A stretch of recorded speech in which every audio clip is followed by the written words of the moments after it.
Hi, I'm Jen Rubin, editor-in-chief at the Contrarian. Delighted to have back our friend from PERIL, Bill Braniff. PERIL, of course, is the Polarization and Extremism Research and Innovation Lab. That's why they call it PERIL, much easier to remember. And Bill is their executive director. Welcome back, Bill. Thank you for having me. My pleasure. So we are in a sea of information. And you have analyzed what you called mal information. What does that mean? Sure. Let's start with disinformation.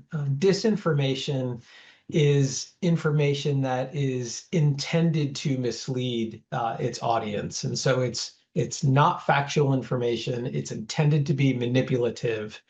And it is spread with that specific goal from the person who creates it. Misinformation is when inaccurate information is spread by someone not realizing that they're spreading inaccurate information. So when we casually repost something that catches our attention on social media, we might not know that we're reposting false information, but we do it nonetheless. Malinformation is information that is factually accurate, but disseminated with the intent to harm someone.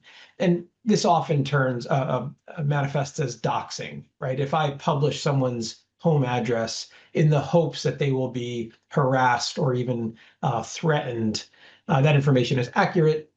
I spread it, use it with malicious intent, hoping that it will result in harm. Got it. So when we have these flashpoints in our society, as we are in Los Angeles right now, there's an uptick in all of this. And you see it also coming from officials saying there's a riot. There's no riot. And then you see people also using images which are not doctored, but they're meant to convey a reality that doesn't exist. Talk to us a little bit about this, the contextualization, the ability of viral visual images to color people's impression of something that's going on. It's really an important topic. I mean, I don't think we have our 21st century sea legs underneath us yet when it comes to navigating the information environment. And as a result, it is really easy to hijack someone's emotions, especially with imagery. Imagery is very powerful, and snapshots can be provided out of context. Images can be entirely fabricated using generative AI. And all of this is happening, I think, faster than we're able to really orient ourselves to what we're consuming. Individuals use this kind of misdis or malinformation to achieve different goals. And I think it's really important. And it might sound really simple, but gosh, if we understand the goals that people have when they're trying to manipulate us, it just helps us keep our defenses up. So yes, sometimes disinformation is intended to manipulate people to believe certain things and then to take certain actions, but not always. Sometimes information is pumped into our information environment solely to pollute the information environment, to make it so hard to tell up from down or right from wrong that frankly, we just give up. We stop trying to think critically and we just accept our filter bubble. We can't take it anymore. It's too hard. And so we just go with it. Whatever the most convenient source of information with the most convenient worldview is, that's what we go with. And that makes us sheep. It makes us really easy to manipulate. Sometimes this information is intended to harm people reputationally. Sometimes it's meant to harm people physically. And so it might be easy to dismiss some of this as it's just 21st century politics. It's unfortunately also 21st century violence and harm. And how does that get turned from malinformation or disinformation or misinformation into violence? How does that leap happen in the information ecosystem? So individuals, unfortunately, are using manipulative tactics, especially online, to encourage certain behaviors. One of the most egregious examples of this, and one of the most concerning things we're seeing at PERIL is the proliferation of groomers and recruiters or radicalizers online who are targeting children and encouraging them, manipulating them into doing acts of self-harm or acts of violence against their pets.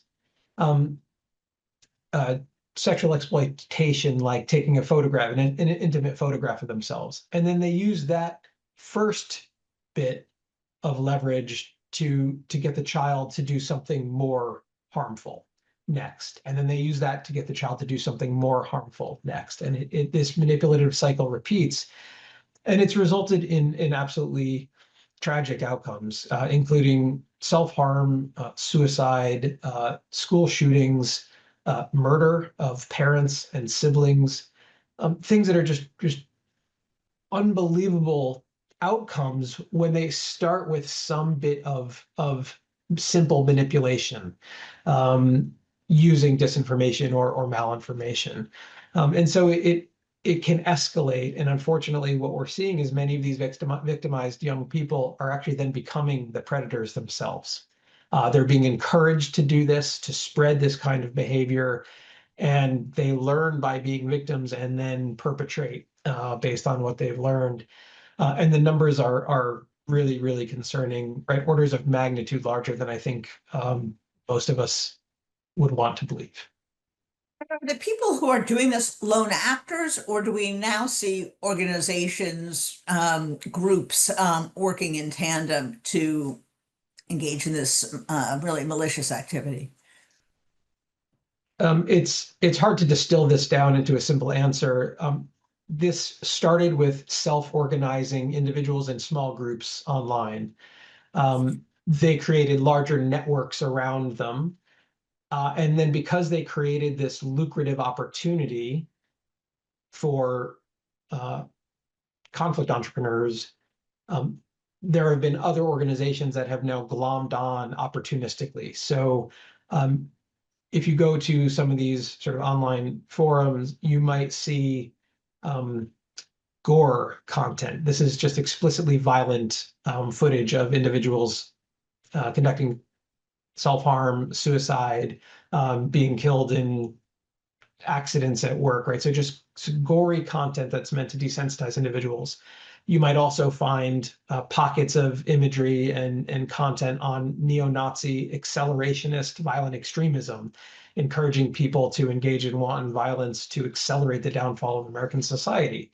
You might see other white supremacist comment that is opportunistically injected into these environments. You might see nihilistic content encouraging people to kill themselves because life has no meaning and the system is inherently bankrupt. And so you have these entrepreneurs who are sort of using these vulnerable communities as an entry point to share their worldview, and sometimes that involves more organized groups. This is fairly horrifying. What is the It's 764 group? Tell us a little bit about that. 764 is a reference to a zip code from the individual who started this particular version of this online harm in a location in Texas. So it just became a catch-all phrase for similar groups. It is also sometimes this milieu is also sometimes referred to as the COM, as in the community. It is referred to by the Federal Bureau of Investigations as nihilistic violent extremism, a new category that a new term of art that they're using in government. There are other organizations that predate some of these current milieu. The Order of Nine Angles is one of them that mixes anti-Christianity and anti-Judaism with these other kinds of horrible, harmful sets of ideas. So it's sometimes referred to as a satanic cult. And so it's hard to sort of put a neat box around it because it really is a reflection of the emergent nature of ideas and people online.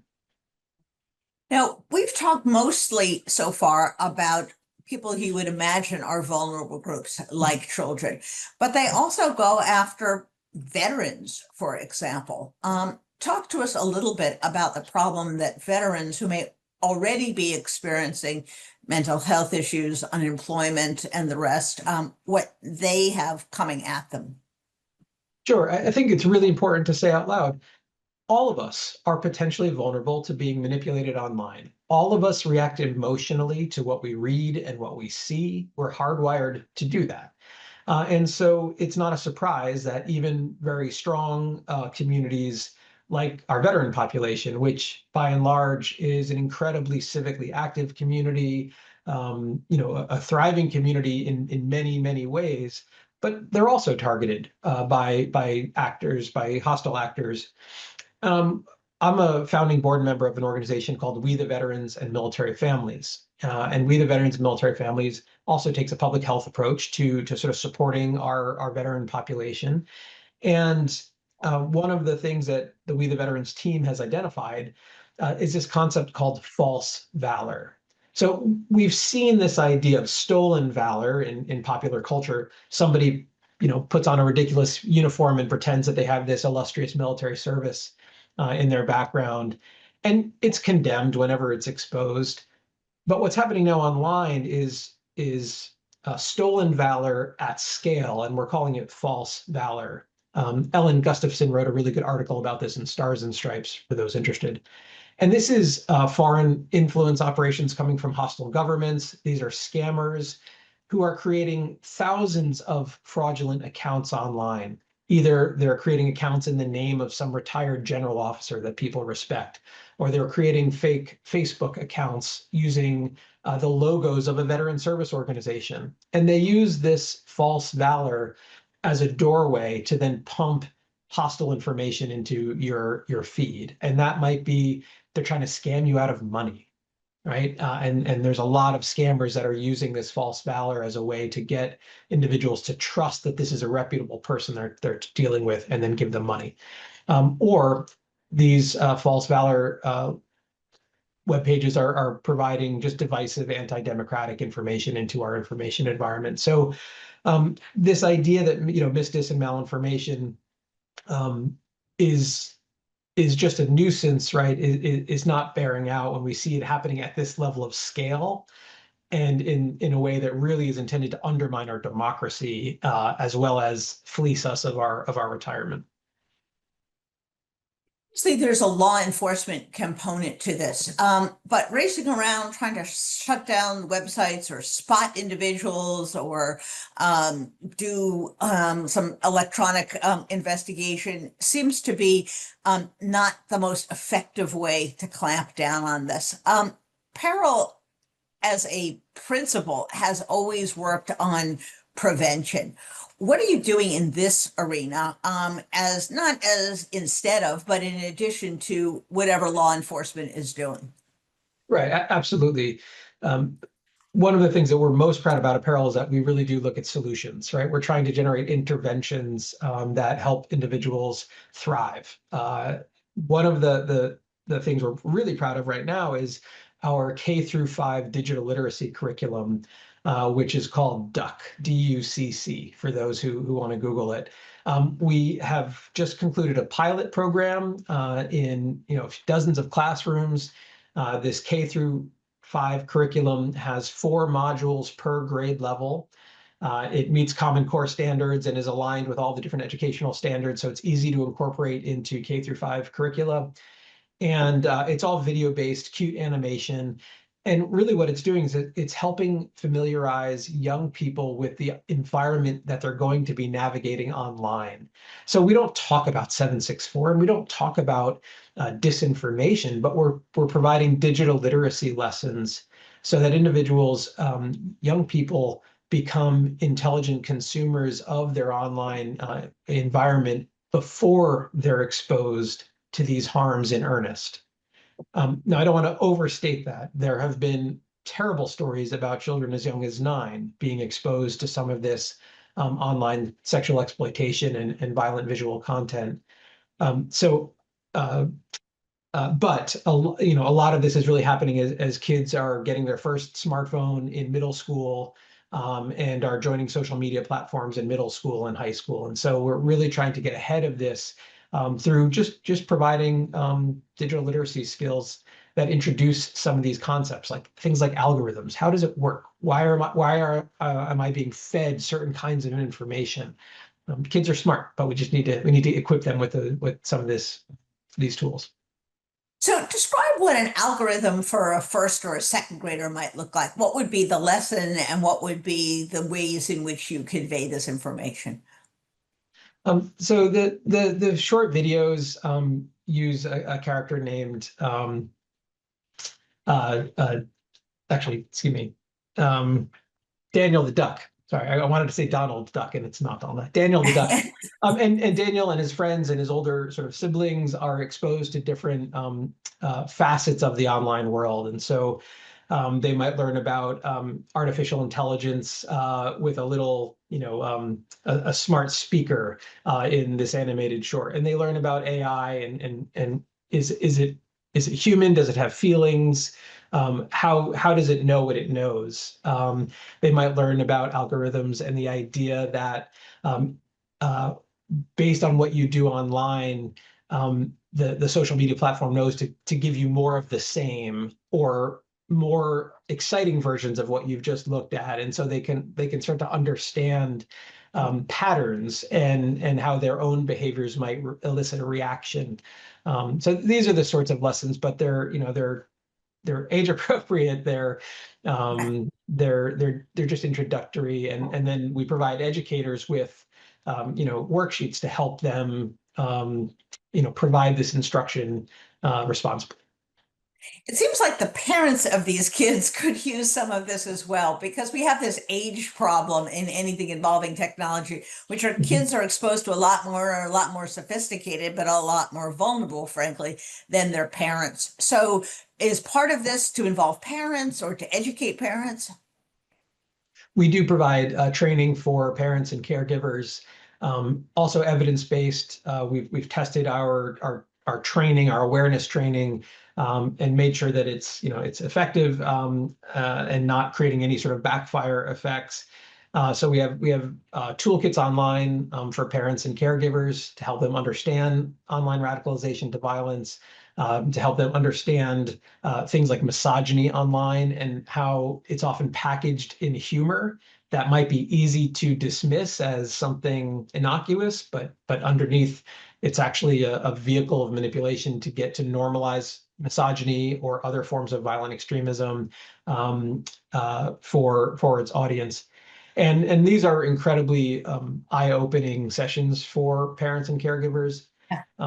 My colleague Cynthia uh, spends a lot of time speaking with young people about things like misogyny and gendered violence online, and learned in one school that on a given Tuesday in a February, um, Meta's algorithms made a mistake and kids were being inundated with violent content for a day, live streamed suicides, I mean, extremely violent content.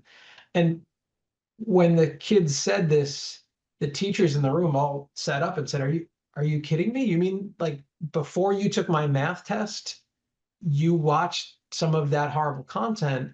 They had no idea, right? And so I think you're really right in suggesting that um, in many instances, young people are experiencing harms that we don't even know exist as adults. And unless we bridge that divide and have those conversations, we really don't know what questions to ask and when to check in.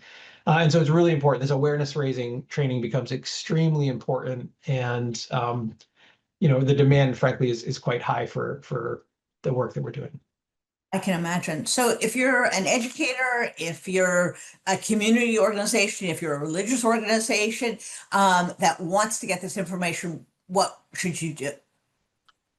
So please go to our website, perilresearch.com. perilresearch.com, and you can find resources for for educators, for faith leaders, for parents, and then just contact us. There's an email address to reach out to us, and we'd be happy to talk to you about how we can support your community with whatever the appropriate intervention might be.